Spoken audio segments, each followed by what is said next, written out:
Hello and welcome to Surveillance Bridge. In this video, we will show you how to set up the standard surveillance bridge for disaster recovery with the help of the cloud.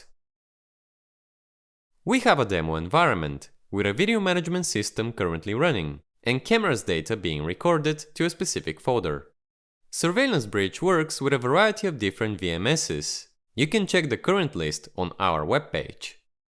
To start the disaster recovery setup process, you need to first download Surveillance Bridge and follow the installation wizard. You can find more information about this process in a separate setup video.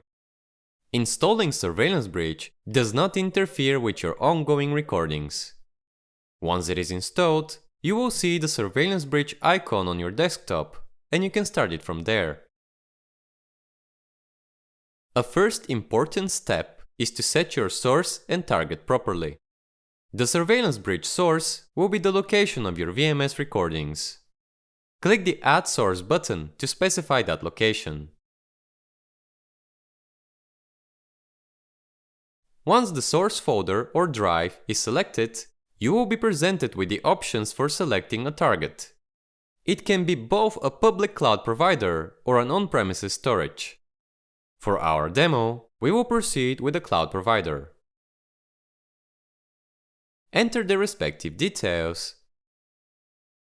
Then select List Containers to view the available buckets or containers at the target.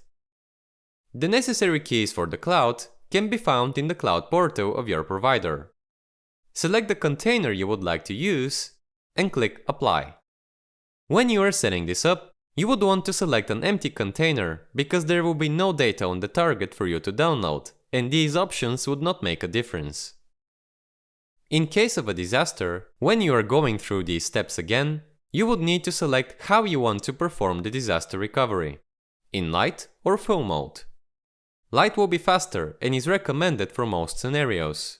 It will only download the metadata about the recordings, but not the video files themselves, as they can be really big in size.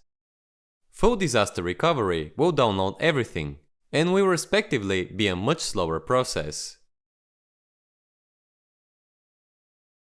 After you specify the source and the target, Surveillance Bridge is left in a paused mode and you need to resume its work in the interface.